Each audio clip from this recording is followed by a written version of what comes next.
The idea is that God is sovereign, but man has rebelled, and God is calling man back into relationship and right position with him.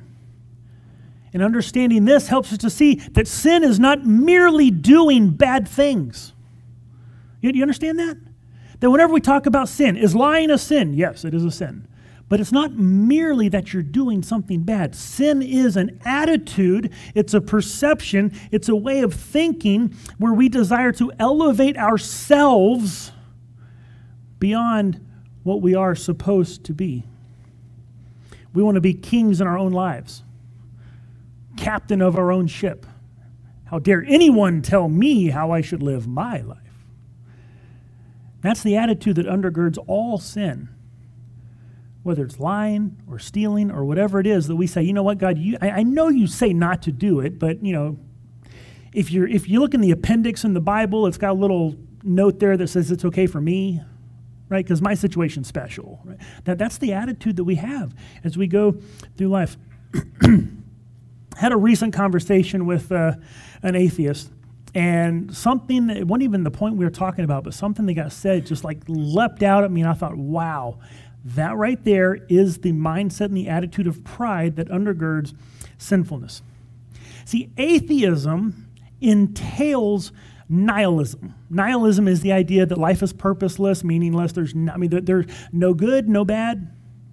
Right? The idea of success or failure, of being happy or being sad, it doesn't matter. Either one, do whatever. There is no purpose, there is no meaning, because there is nothing greater or more beyond adding value or purpose to anything in life. It's all just random. You could go be giving and caring and loving and help the poor, or you could go be greedy and steal and hurt people. Doesn't matter. Either one would be just the same on atheism. There's nothing undergirding it to give any kind of meaning or purpose or value to life. See, but atheists, they'll claim, no, see, we give meaning to our own lives. That, okay, there may not be an overall meaning, but we give meaning to our own lives, is what they try to claim. But the thing is, meaning or purpose has to come from an outside source. Has to. Literally cannot exist from within. Because purpose has to do with the design and function for which you were made. And if there is no function or purpose or design to your making, there can be no purpose, there can be no meaning. It just is what it is, and you can do whatever.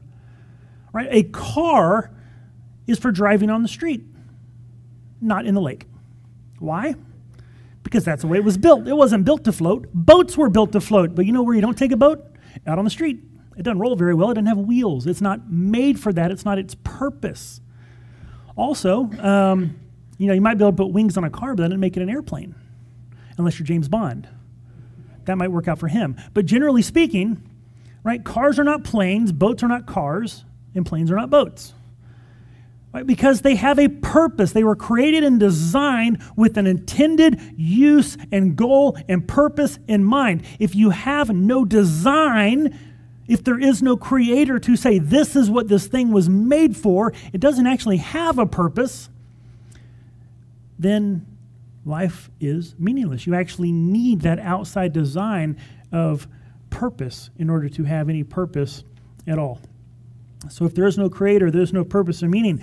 But this person I was talking to, they actually expressed the notion that they must be allowed to make their own meaning, that they are not going to accept a worldview that says some other meaning is imposed on them. That the idea that God would have a purpose or design for their life was repulsive to them. That's the very heart of the sinful nature of mankind that's gone askew since the fall. How dare God try to tell me what to do? I will decide what I do in my life. They weren't even trying to do it, but by saying what they said, they expressed the whole point of what the fall entailed and how we are trying to get back to God. I will decide, I will control, I will be the captain of my own ship, rather than Jesus take the wheel, it's Jesus get out of my car. My car. No, it's his. Or, to put it in terms of this passage we're reading, they love their life. And Jesus says because of that, they will lose it. He who loves his life will lose it.